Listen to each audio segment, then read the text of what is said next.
no Instagram já tá também? Tudo certo. Om Shruti Smriti Purananam Alayam Karunalayam Namami Bhagavat Padam Shankaram Loka Shankaram Shankaram Shankaracharya Keshavam Bhadarayanam Sutra Bhashya Krital Vande Bhagavantal Punaf Punaha Sadashiva Samarambhan Shankaracharya Madhyamam Asmadacharya Pariyantam Vande Guru Paramparam. Om Sahana Vavatu Sahana Bhunaktu Sahaviryam Karavavahai Tejasvinavaditamastu Vitvishavahai. Om Shanti Shanti Shanti.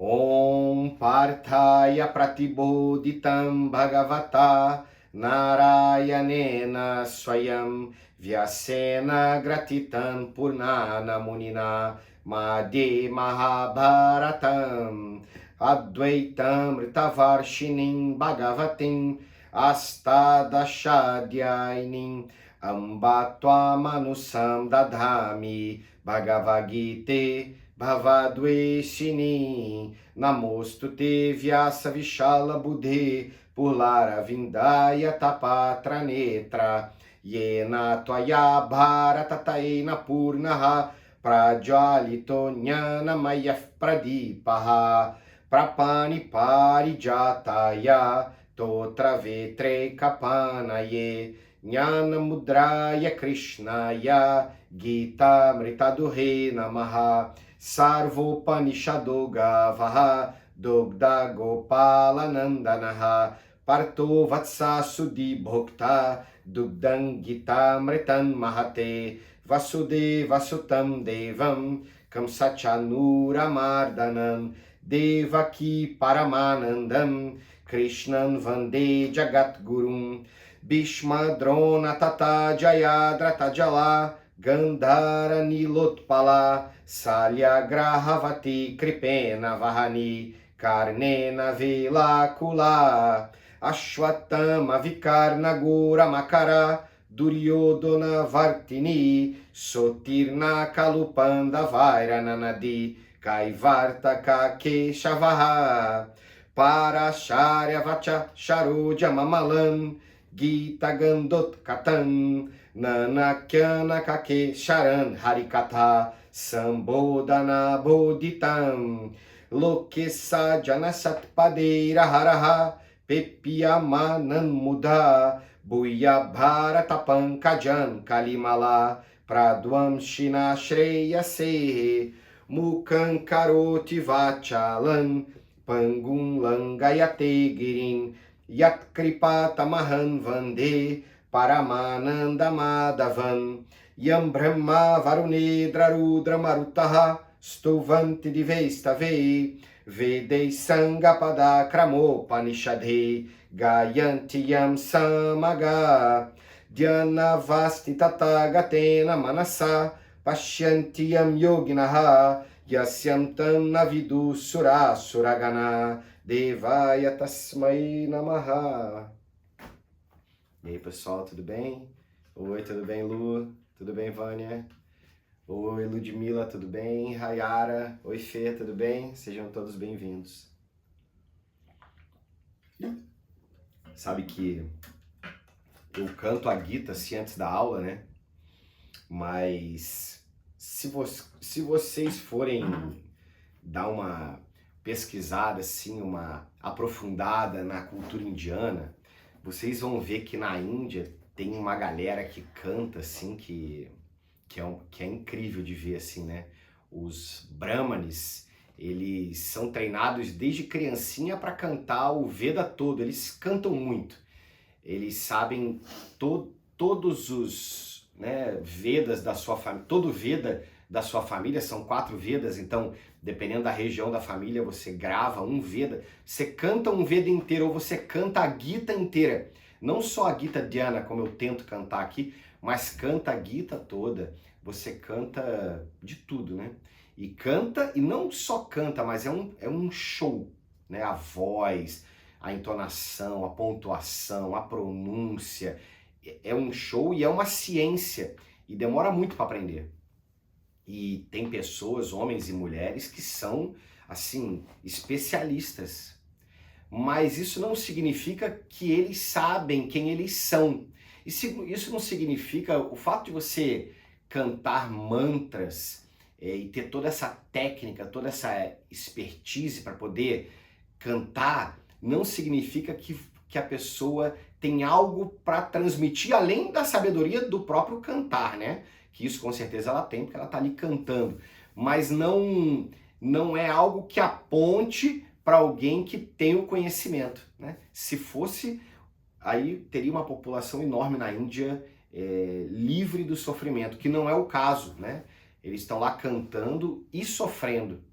Então, por que a gente canta a Gita antes da aula? A gente canta porque na nossa vida de Vedanta, de Yoga, eventualmente a gente vai trazer para o nosso dia a dia uma meditação diária, um puja, né? um pequeno ritual diário, com fogo, com algumas simbologias.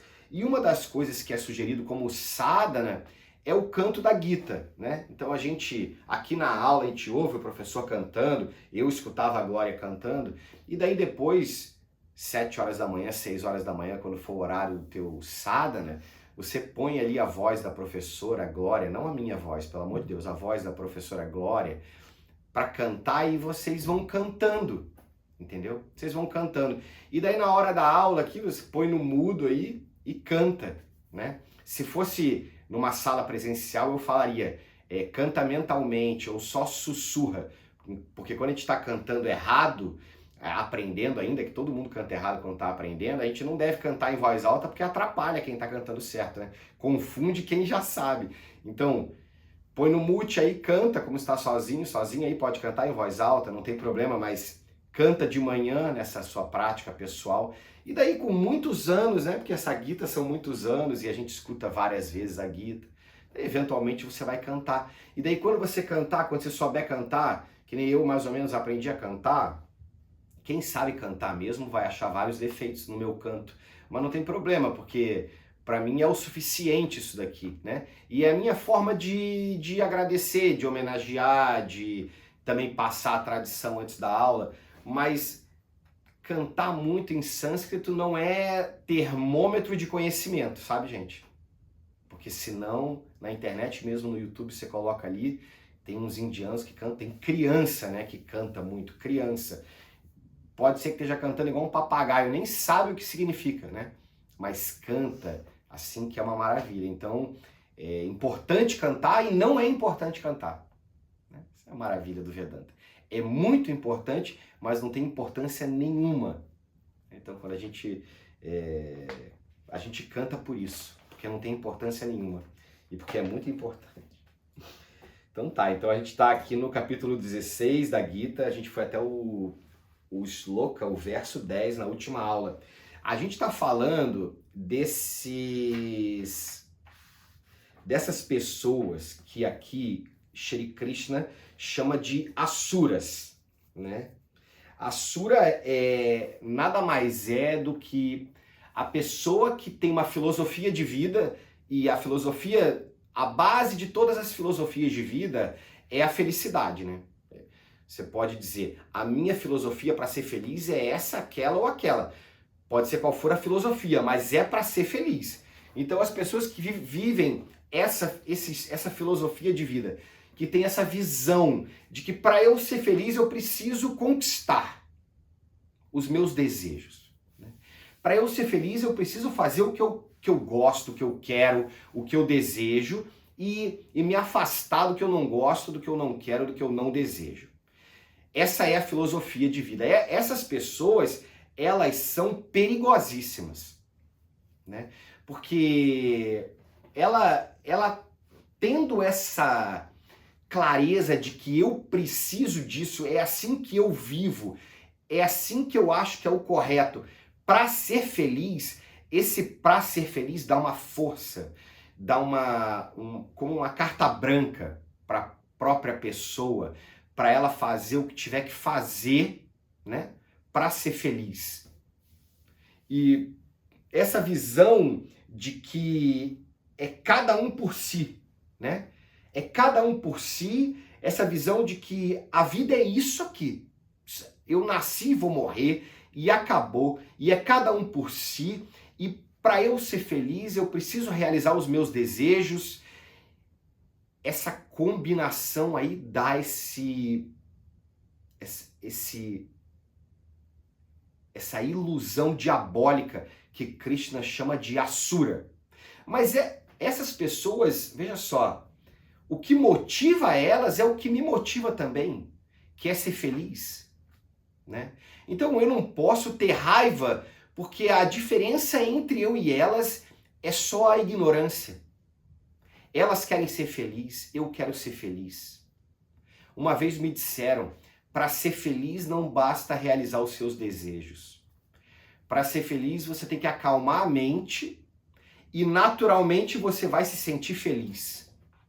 Imagina só, se eu não tivesse escutado isso, então eu seria uma pessoa ignorante. É a única diferença entre eu e o Asura, né?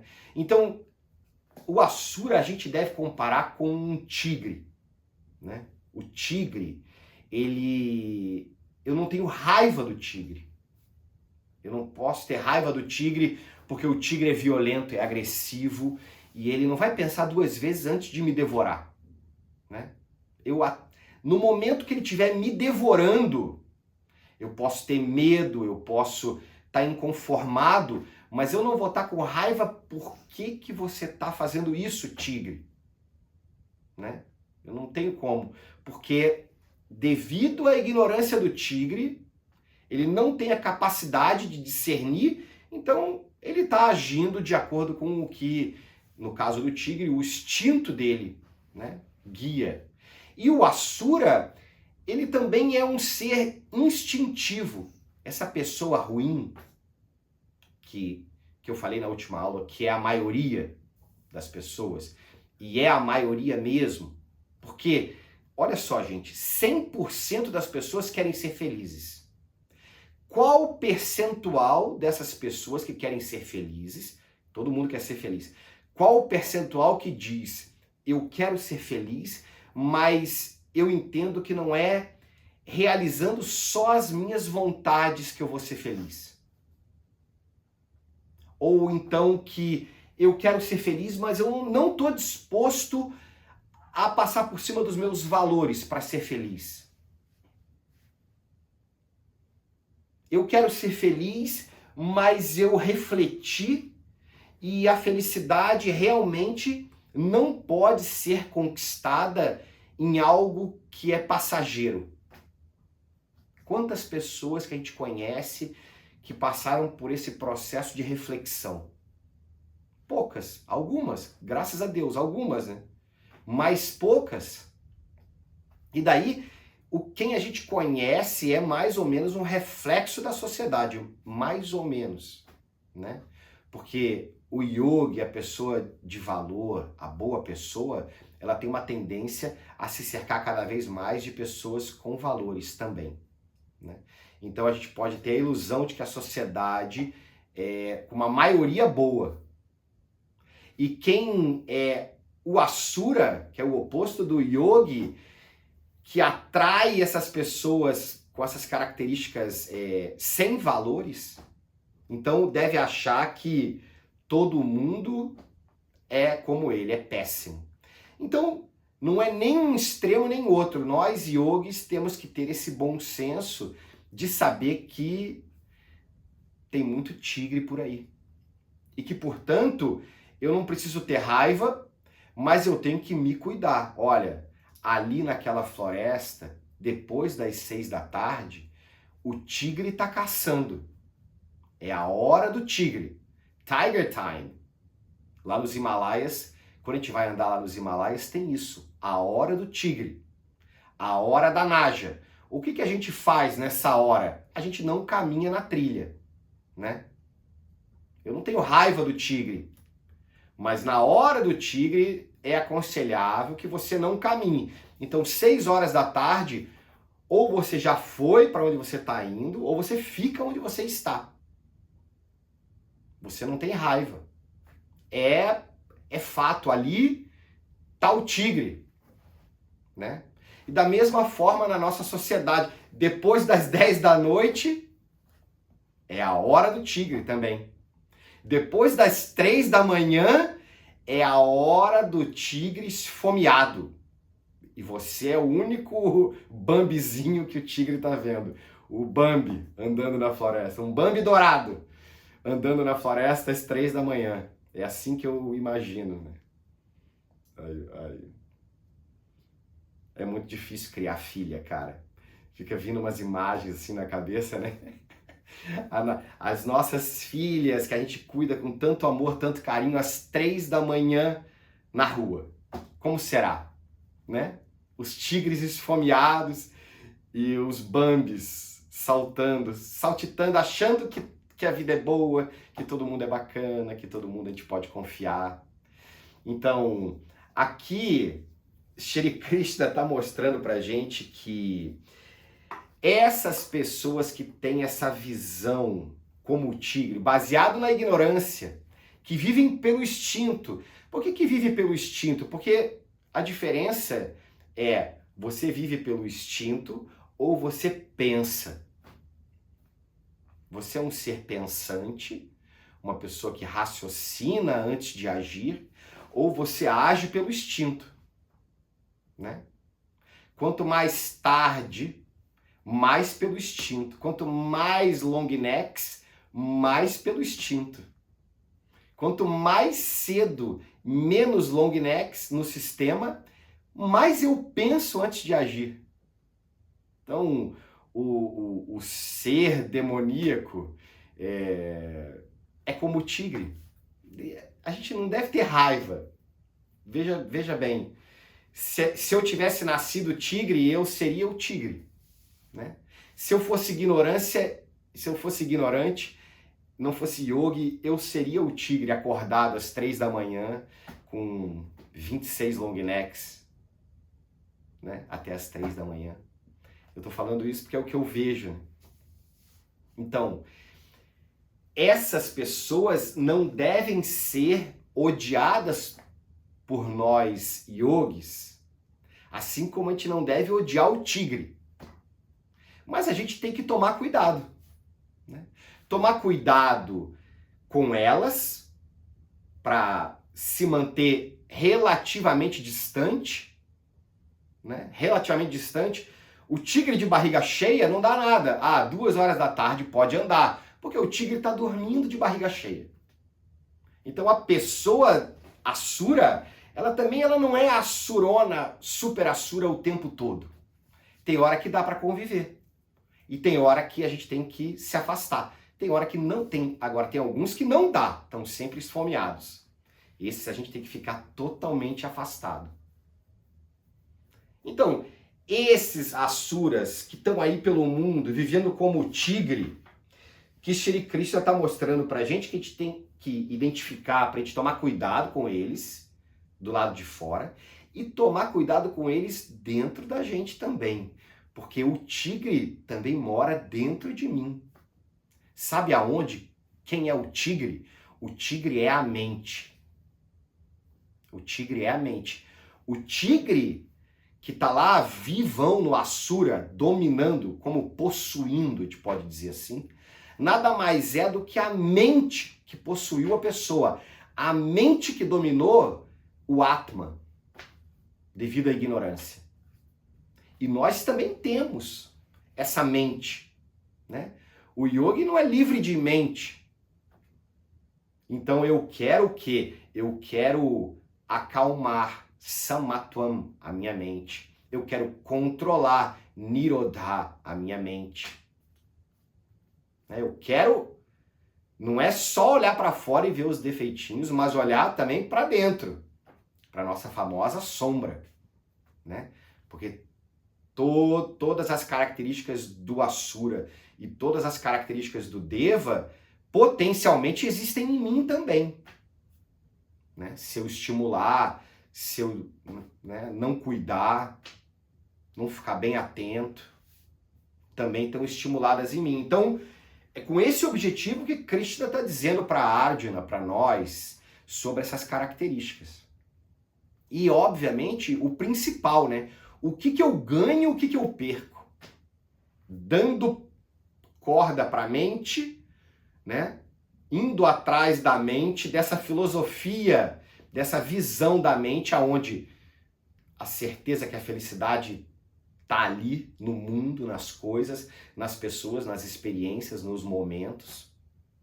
Ou se eu vou controlar a mente, trazer ela para dentro, buscar a felicidade no meu estilo de vida, buscar a felicidade numa paz interior, numa mente calma, né? Numa saúde, numa capacidade de me controlar, buscar a felicidade no próprio conhecimento do eu. Então o Shri Krishna aqui no 11, ele vai dizer assim, que eu acho que é um grande valor que a gente deve reconhecer para a gente poder seguir nessa vida de yogi. Ele fala que o Asura, aquela pessoa que está entregue à mente, que segue o que a maioria segue, está apegada a inúmeras preocupações que terminam somente com a morte. E comprometidos com o prazer vindo dos objetos, concluem: isso é tudo, só existe essa vida. Aí no 12 ele continua falando: aprisionados a centenas de laços de esperança, entregues ao desejo e à raiva, eles se esforçam, através de meios impróprios, pelo acúmulo de riquezas para obter prazer com os objetos.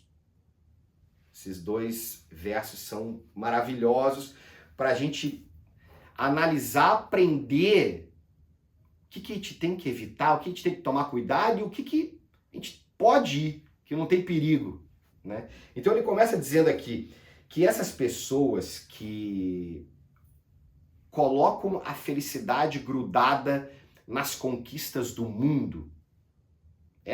Porque uma coisa é eu ser feliz e ir atrás das coisas do mundo. Isso é uma coisa. Outra coisa é eu ser infeliz e ir atrás das coisas do mundo para ser feliz. Veja só, são duas coisas.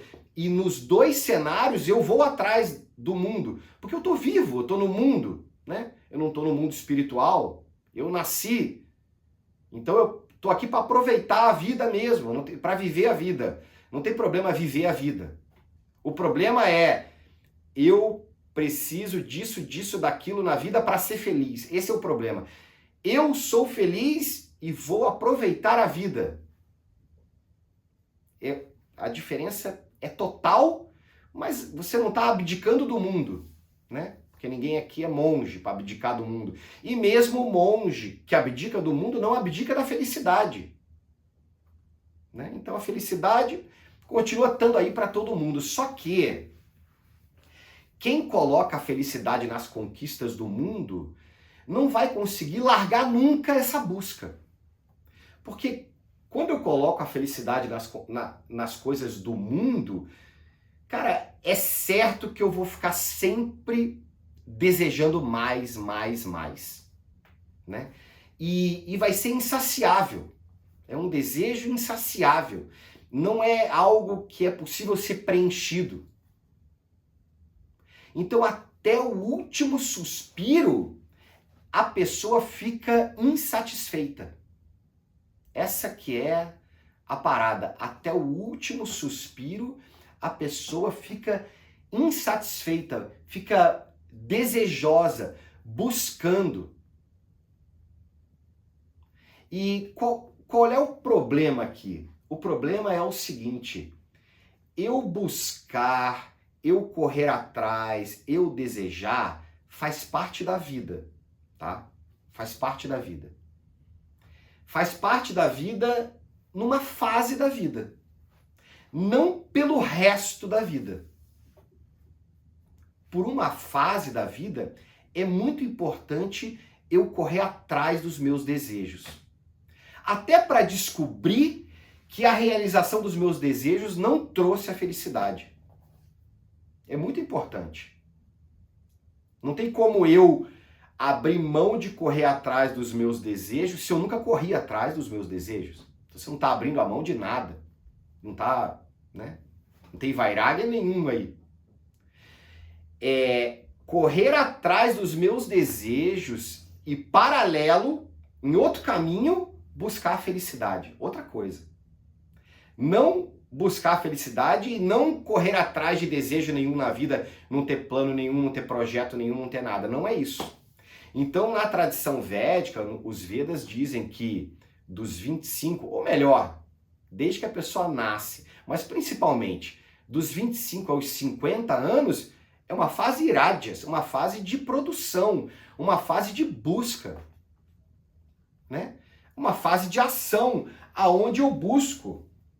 E aonde, inclusive nas minhas aulas, se você já está escutando há algum tempo, você vai escutar eu dizendo, arrumem preocupações. E aqui Krishna está dizendo, apegados a inúmeras preocupações que só terminam com a morte.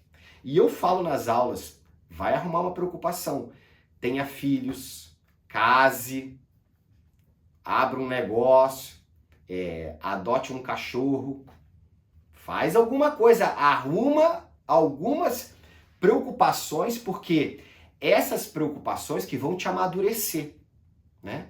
Mas vão te amadurecer para quê? Para você largar elas eventualmente.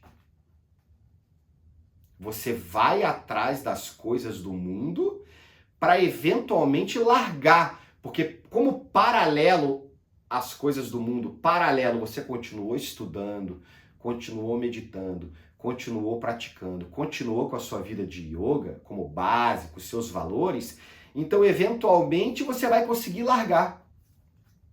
Você vai conseguir largar e lá pelos 50 anos, ainda bem, fiz 50 anos, maravilhoso, lá pelos 50 anos você começa a largar as preocupações. E o que você faz com as suas preocupações? Você pega elas, você embrulha elas e você passa para os seus filhos. Toma, meus amados, preocupem-se agora.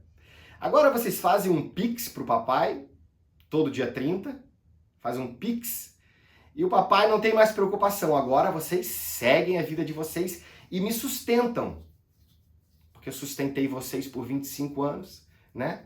Vocês que estão mais jovens, estão aí ouvindo minha aula, a mãe e o pai de vocês sustentou, deveria ter sustentado. Se não sustentou, você vai ser um pai e mãe dármico. Você vai sustentar seus filhos.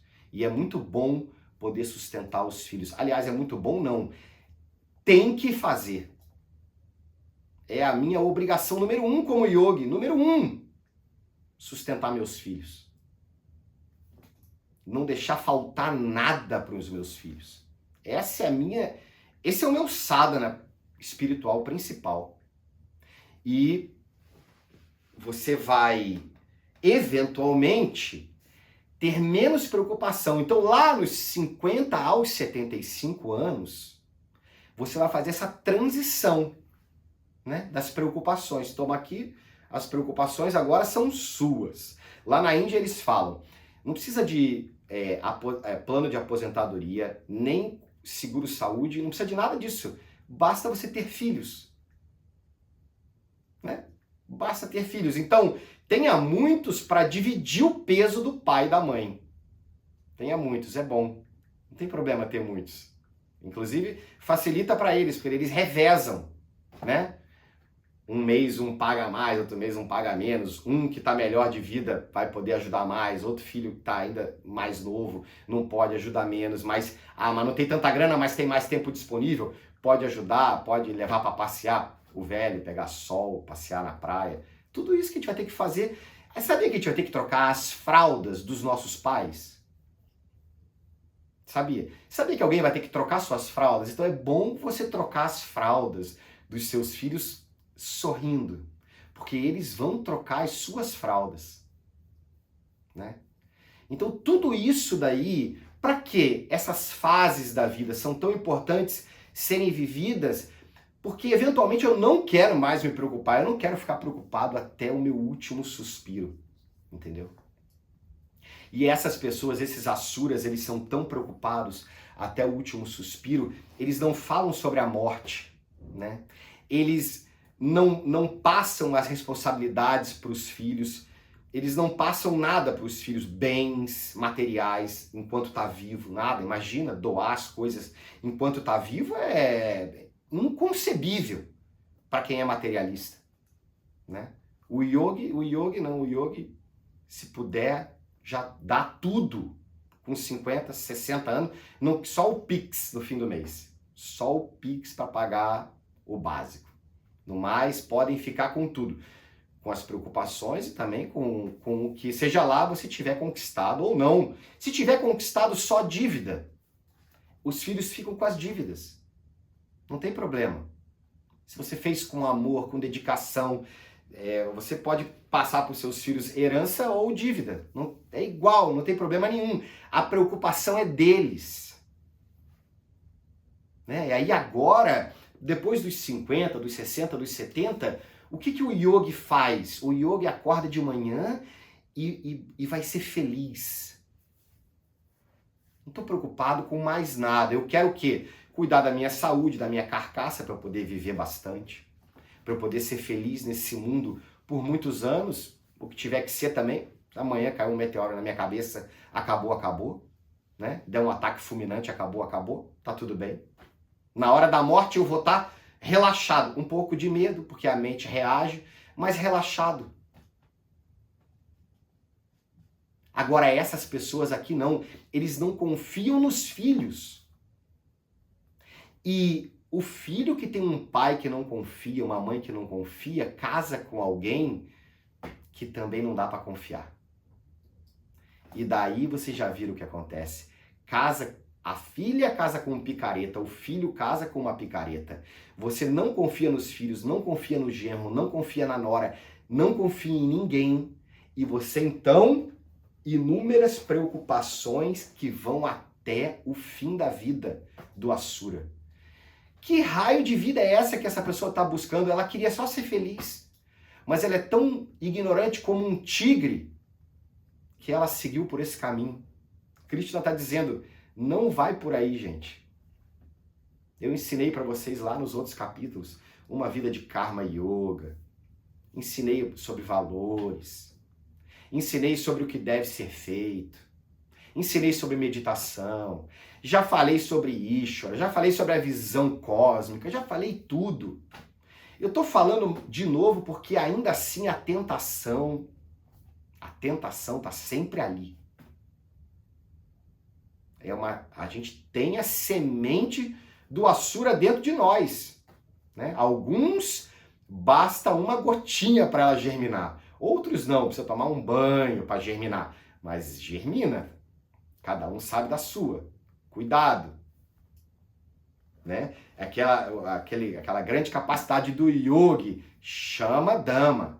Porque a pessoa conhece o que ativa, né, a sua semente do Asura. Ela conhece, então ela evita. Não é que ela é perfeita. Ele continua dizendo que então, esse que sofre até a morte, qual é a característica dele? Ele é comprometido com o prazer vindo dos objetos. Ele é comprometido, ele tem Shraddha. Ele tem total fé, total certeza absoluta. Se eu parar para conversar com essa pessoa, que a felicidade não está nos objetos, eles fazem assim para mim: ah, Bruno, tá bom. Vem com esse teu papinho aí, não. Vem com esse teu papinho aí, cara. Né? Deixa eu correr atrás do meu aqui. Deixa eu fazer o meu aqui, que eu sei melhor. Vem com esse papinho. Eles têm certeza, é Shraddha total. Assim como se tentarem me convencer, eu vou falar também: não vem com esse teu papinho. Eu tenho Shraddha total que a felicidade está no Samadhi. Né? Samadhi, tem 2 Samadhis. Aquele que eu experiencio na meditação, Nirvikalpa Samadhi, e tem o Samadhi que é fruto do conhecimento. que está no buddhi, no intelecto. E não tem... Esse samadhi que está no intelecto está sempre ali disponível. Então, se eu quiser ficar feliz, basta eu conduzir a minha mente para esse conhecimento que está ali já. Não tem como eu esquecer. Pronto, fiquei feliz. Então eu vou falar com o mesmo Shraddha para essa pessoa. Nem vem com esse papinho. Mas o Asura então está comprometido. Por quê? Porque ele já foi feliz várias vezes com objetos. Não é que os objetos não nos deixem felizes. O cara fica feliz. A pessoa fica feliz. Claro que fica feliz. Mas só que passa. Né? A viagem é um exemplo ótimo que eu gosto muito de usar porque tem dias contados. Mas outras coisas também passam. Tudo passa. Tudo passa. Qualquer coisa que colocarem na tua frente que te deixou feliz, passa. Olha, na melhor das hipóteses, vai começar a vir uma necessidade de manter, de não poder perder aquilo, que vai fazer com que passe também. Então, mesmo que não deteriore, agora eu não posso perder. Ah, essa pessoa eu amo, ela me deixa muito feliz, ela é incrível, e ela é incrível mesmo, e vai continuar sendo incrível pelo jeito até o dia dela morrer, e, meu Deus, vai morrer. Uma hora vai morrer, e agora, e sabe de uma coisa? Chega a hora. Chega a hora. O tempo passa. Né? Quando a gente é novo, parece que não, mas o tempo passa. Então essa pessoa, ela tem essa certeza dessa visão de que isso é tudo, ou seja, que o objetivo da vida é ser feliz e só dá para ser feliz com os objetos, realizando meus desejos. E eu não posso transferir para ninguém essa fonte de felicidade, esses objetos, tudo mais que eu desejo. E eu me agarro até a hora de morrer. E na hora de morrer, daí é o pavor absoluto, total, porque não vai ter jeito. Na hora de morrer, você vai ter que se desapegar. A morte, quando vem, é igual o espirro. Não dá para segurar. É igual o vômito. É igual a diarreia. Não dá para segurar. Quando vem, não dá, não tem santo que segure. Então, vai ter que lidar. Não é melhor ir lidando a conta-gotas e se preparando, né? Do que ter que deixar acumular. Daí sofre a vida toda e para daí na hora da morte sofrer mais ainda. Que visãozinha, que filosofia, né? Que tá por aí disponível, não é fácil. Ele continuou dizendo então que essa pessoa está aprisionada a centenas de laços de esperança. Laços de esperança. Um monte de coisa que se der certo, que se não der errado, eu vou ser feliz. Quando? No futuro, eventualmente. Lá na frente. Lá na frente eu vou ser feliz. Quando isso acontecer, quando aquilo acontecer, quando tal coisa acontecer. E quando acontecer, não pode acabar, não pode desgastar, não pode. Então a pessoa vive nessa. E nessa ela fica, aqui é uma parte muito importante, entregue a uma condição que chama Kama Krodha, desejo e raiva. Essa é a condição mental do Asura, que é o oposto da condição mental do Sadhu, do Yogi, da Yogini. Então o Asura, ele tá sempre com a mente num estado de desejo ou raiva. Ou tudo ao mesmo tempo. Raiva de um monte de coisa, desejoso com relação a um monte de outras coisas. E enquanto eu colocar a minha felicidade no desejo, na conquista do desejo, eu vou ficar com raiva porque as coisas não vão acontecer como eu desejo. Ou vão? Já viu tudo acontecer como eu desejo? Ah, beleza, então faz aí a tua lista de desejos, tudo vai acontecer e tudo vai permanecer. Vocês acham que tem alguma possibilidade disso acontecer? Então, eu vou estar sempre com raiva, porque sempre que o meu desejo não se realiza, o fruto do desejo não realizado na mente é raiva. Ah, eu sou uma pessoa que preciso trabalhar a raiva. Dizem assim, os psicólogos dizem, você está com o hormônio da raiva muito elevado. Precisamos trabalhar a raiva. Tá, eu acho que tá todo mundo com isso, né? Como que trabalha a raiva? Não trabalha a raiva. Raiva, quando ela vem, minha amiga, meu amigo, quando ela vem, sai da frente. Tem conversa, ninguém trabalha a raiva. Você trabalha o desejo. O que é que tá me deixando com raiva? Ah, eu queria que a minha mãe parasse de isso, aquilo ou aquilo. Normalmente mãe só critica, né? Então, queria que a minha mãe parasse de me criticar, que o meu pai parasse de me criticar, ou queria que o meu pai me cuidasse mais, queria que ele me visse, eu queria que o meu pai me amasse, eu queria que a minha mãe, eu tô dando exemplo de pai e mãe, porque 90% dos problemas estão aí, né? Então, a culpa é sempre nossa, né? Então, culpa, no caso, pai, né? Porque eu já tô no papel de pai, o meu pai eu já liberei faz tempo. E ele já tá livre, coitado. Não tem culpa, não precisa carregar mais piano nenhum. Porque isso é uma conquista do yogi. Dar liberdade pro pai e pra mãe ser como eles são. Né? Mas então todo mundo tá com raiva por aí. Então você quer viver a sua vida. O Asura, veja só, o Asura, lindo, linda, com o corpo lindo, linda, com o casamento perfeito, com os filhos maravilhosos, com uma grana preta, com tudo que você imagina que é o ideal na sua mente, está se sentindo com um vazio interno e com raiva. É isso que você quer? Não, Bruno, não é isso que eu quero. Ah, então o que você quer? Eu vou parar de desejar. Não vai parar de desejar nada, conversa fiada, não vai parar de desejar. Não tem como parar de desejar. Porque o desejo, a origem do desejo é a busca por moksha, pela felicidade, pela paz, que é a sua natureza. Não tem como você parar de se buscar. É impossível. Vai passar na frente do espelho e não vai olhar. Impossível. Você está sempre se buscando. Agora, eu preciso descobrir aonde que eu estou, aonde a felicidade está. É isso que eu preciso fazer. Ele continua dizendo aqui, então, que essas pessoas que estão sempre desejosas e sempre com raiva, elas se esforçam. O que significa elas se esforçam?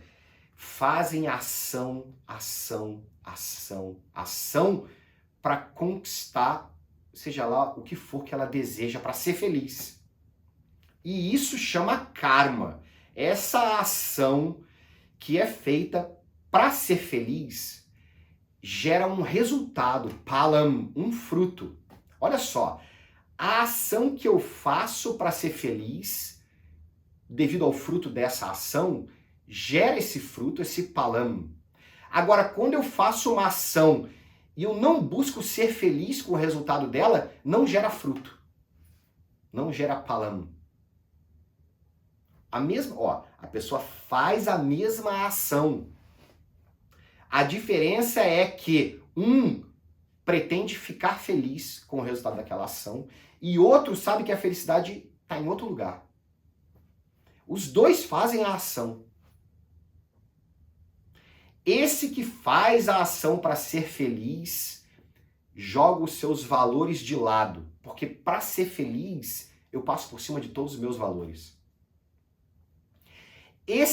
O outro, que é o yogi, que faz a ação, mas não está buscando ser feliz, esse tem uma lista de valores e talvez vai dizer, não, eu só vou até aqui nessa ação.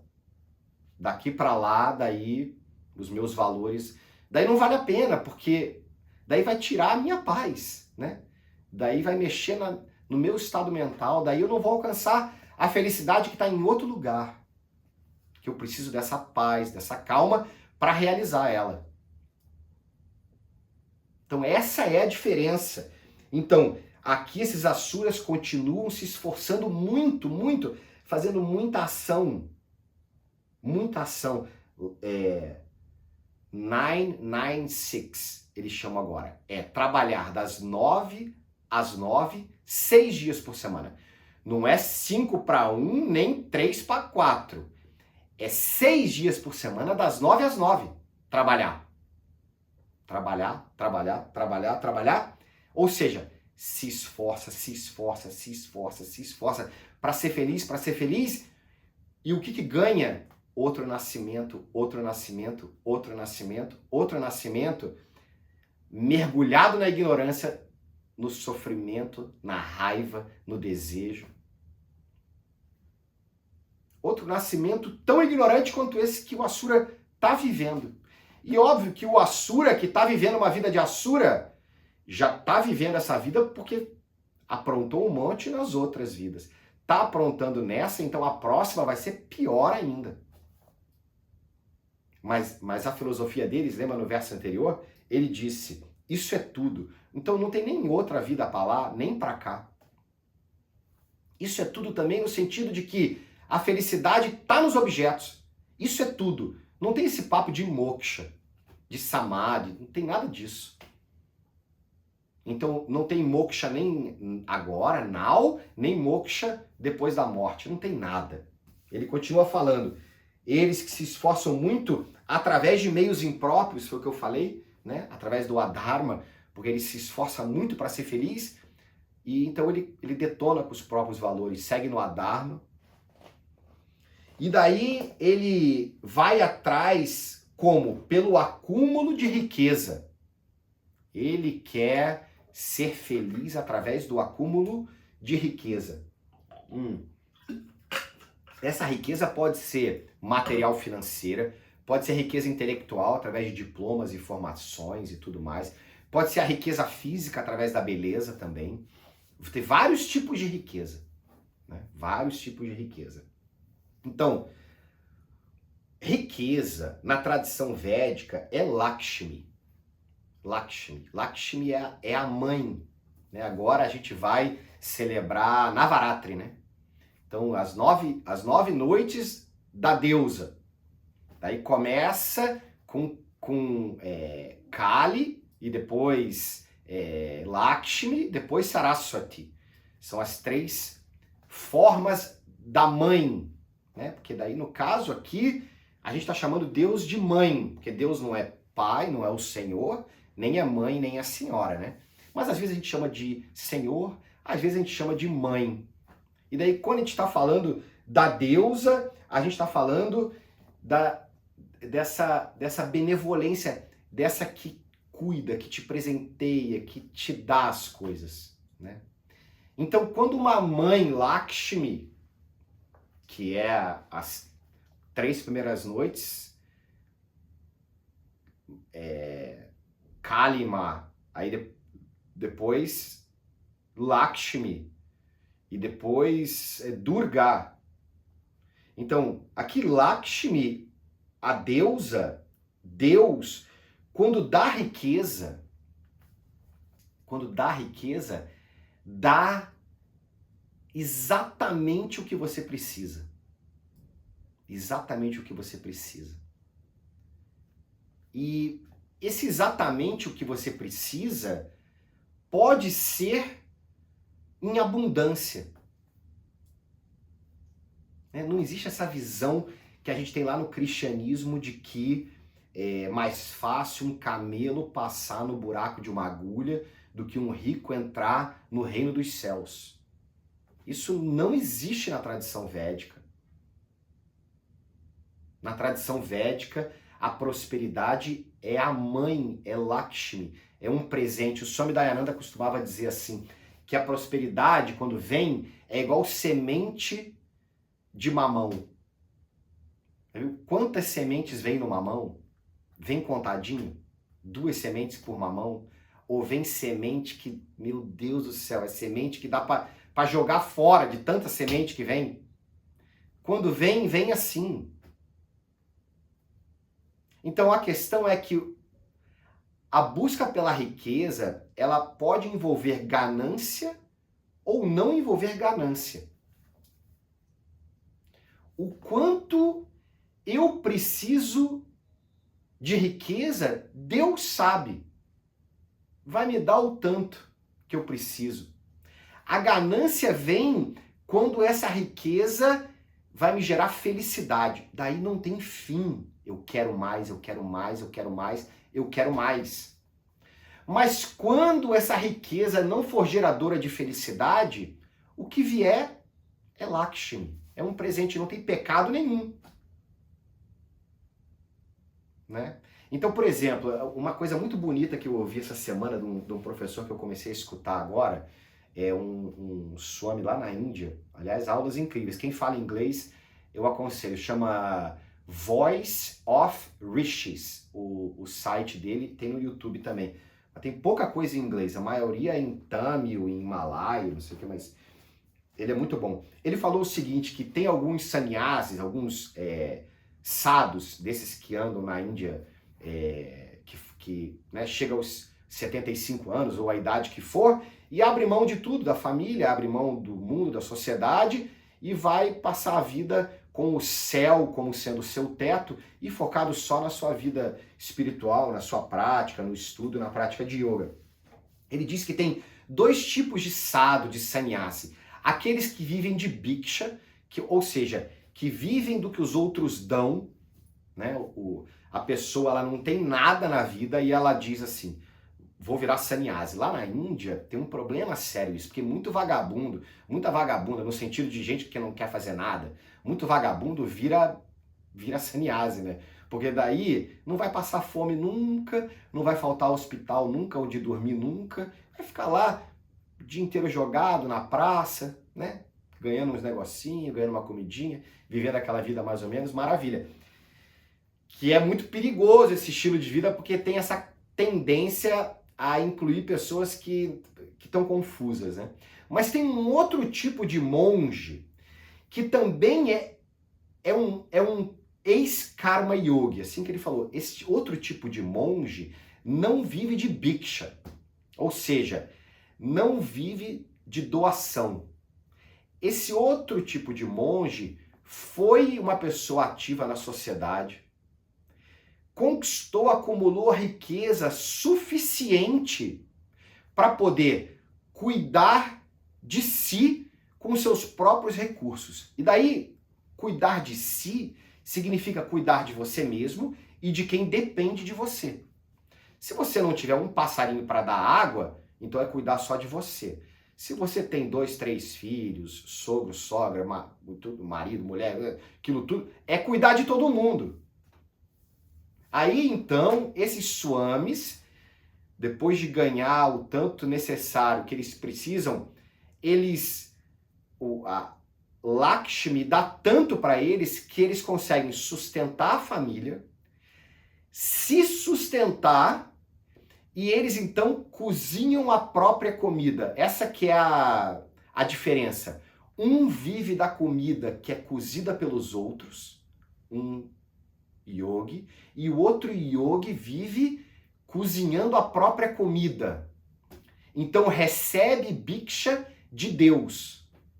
Então quando a riqueza vem, é bhiksha, é dana, doação de Deus direto para você.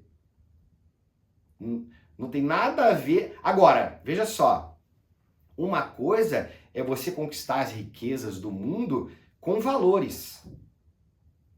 Outra é sem valor. Um no Dharma, outro no Adharma.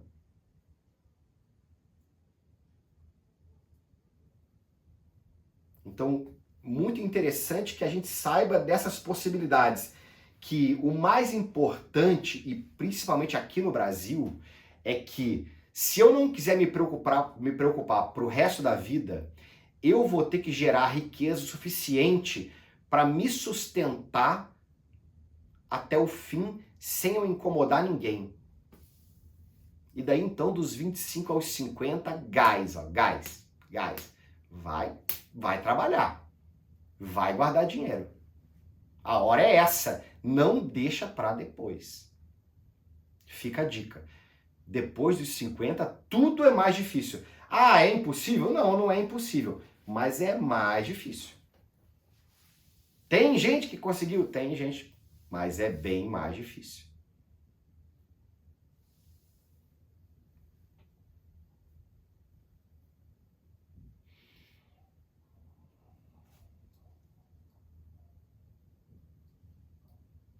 Então, a palavra da riqueza que determina o que é ganância, o que não é ganância, é o suficiente. A palavra é o quanto é o suficiente. Só você e Deus sabem o quanto é o suficiente para você. Entendeu? Você precisa então acumular riqueza o suficiente para poder cuidar de si, contribuir com a sociedade e, quando chegar na idade possível, certa, poder se preocupar menos. Passar a preocupação para a galera que está entre os 25 e os 50, que é a fase irádias mesmo da vida. Que tem que fazer mesmo, tem que se agilizar.